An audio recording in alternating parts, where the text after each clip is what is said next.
जय माता दी दोस्तों यारों, क्या आपको पता है कि सीता किसकी बेटी थी और सीता का जन्म कैसे हुआ? यदि सीता रावण की पुत्री थी तो रावण ने सीता का हरण क्यों किया? इन सभी सवालों के जवाब विस्तार से जानने के लिए इस वीडियो में आगे बढ़ने से पहले अगर आप सब हमारे चैनल भक्ति में शक्ति 8824 पर नए हैं तो चैनल को सब्सक्राइब जरूर कर ले, साथ ही वीडियो को अपने अपने दोस्तों में शेयर करें। दोस्तों तो चलिए शुरू करते हैं रावण और सीता केस अध्ययन। रामायण के अनुसार लंका में दो ब्राह्मण परिवार रहते थे, एक रावण का और दूसरा गृहस्मत ब्राह्मण का। ग्रीष्म ब्राह्मण एक रोज हवन कर रहे थे और उनकी मांग थी कि वह लक्ष्मी माता को अपनी पुत्री के रूप में पाए। उनके द्वारा हवन में डाला गया आहुति का एक एक बूंद जल एक घड़े में डाला जा रहा था। यहाँ देख रावण को क्रोध आ जाता है और रावण उन ब्राह्मणों की हत्या कर देता है। हत्या के पक्ष उनके रक्त की कुछ बूंदे उसे घड़े में भर देता है और उसे घड़े को उठाकर मंदोदरी के सैन कक्ष में रख देता है।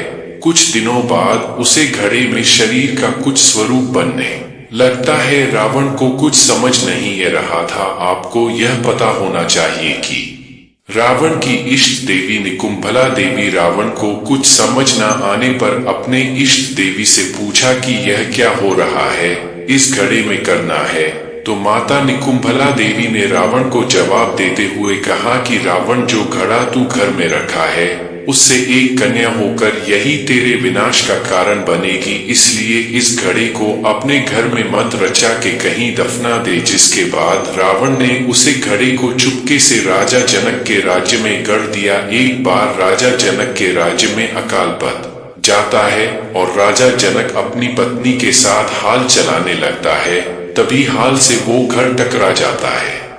जब उसी घड़े को राजा जनक बाहर निकलता है तो उसमें से कन्या प्रकट होती है जो जानकी माता के रूप में थी और कहा जाता है कि उसका नाम सीता रखा गया था। जब रावण को पता चला कि उसे घड़े में कन्या हुई और उसका नाम सीता रखा तो रावण को बहुत खुशी हुई। रावण को इस बात की भी बहुत खुशी हुई कि हमारी पुत्री एक राजघराने में पैदा हुई है। तब से रावण सीता को अपनी पुत्री के रूप में मानता रहा। अब आपके मन में यह सवाल आ रहा होगा कि सीता तो रावण की पुत्री थी तो उसने माता सीता का हरण क्यों किया? तो आपको मैं बता दूं कि रावण ने ऐसा इसलिए किया कि सीता को कष्ट भोगना पड़े। तब रावण को पता चला कि सीता का विवाह अयोध्या के राजा के पुत्र राम हुआ है और उनको 14 वर्ष का वनवास हो रहा है। तो रावण को अपनी बेटी का दुख नहीं देखा गया, इस वजह से रावण ने सीता का हरण करके लंका ला लिया।